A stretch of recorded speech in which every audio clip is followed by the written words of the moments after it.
Mountain Dew kickstart. All right, what's going on, everybody? The Iceman here on the Iceman's Return YouTube channel.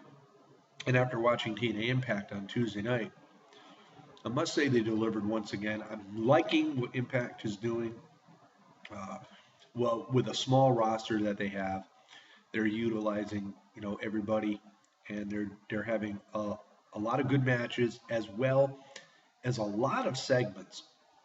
Now, TNA is known for having a lot of segments, but these segments are meaningful segments. There's been a lot of beatdown in these segments, which is either leading up to a match or the aftermath of a match. So that was pretty good. I think the Monsters Ball match with Abyss and Crazy Steve, along with Rosemary, the stable Decay going up against the Wolves, was a good match.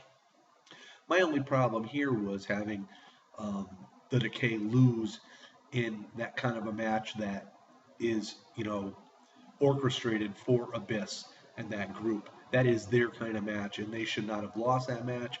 But again, the tag team titles were on the line. So, and then we saw Beer Money, Storm and Rude, uh, in their match against Eric Brom and or Brom and Eric Young. You know, a lot of good stuff going on there, leading up to Lethal Lockdown next week, which is looks to be a pretty good show on Impact Wrestling. Uh, and the first time ever, uh, the Divas. We saw last night, the Knockouts, I should call them, not the Divas. Madison Rayne and Gail Kim going up against the Dollhouse.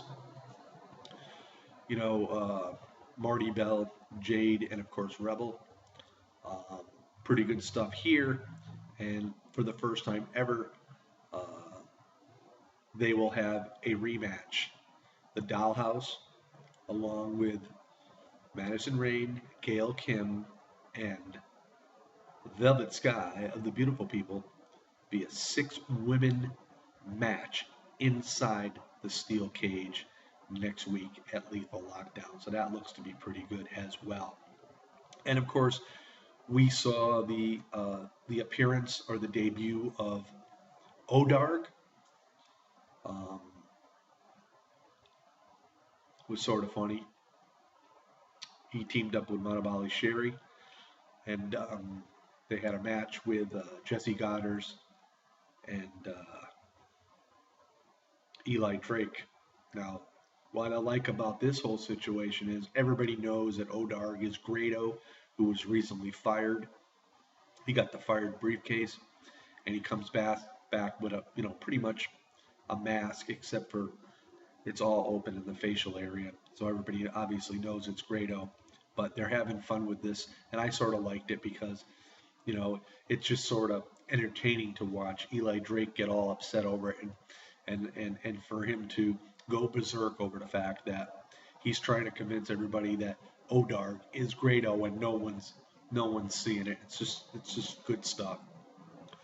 The Matt Hardy EC3 situation continues. Uh, EC3 went to take on Tyrus and Matt Hardy last night. Um, and out comes Rockstar Spud, who, as we all know, had a lot of difference with EC3 in the past, but he came out to his aid. And I wasn't surprised that EC3 got the pin over Matt Hardy. But again, it wasn't for the TNA World Heavyweight Belt anyhow. But at Lethal Lockdown, Matt Hardy defends that title against Ethan Carter III. So it should be a pretty good match. But like I said, overall, TNA's been putting on some really good shows. They do have a lot of segments, but these segments are very meaningful segments. And if you haven't watched TNA, give them a try. Uh, just because you're a WWE fan doesn't mean you can't watch TNA. It's an alternative to the WWE, and for me, I like all worlds of professional wrestling. So, with that being said, on this Thursday, this is the one and only Iceman, the man with the plan, the man with the knowledge, the man with the wrestling news. Peace out, everybody.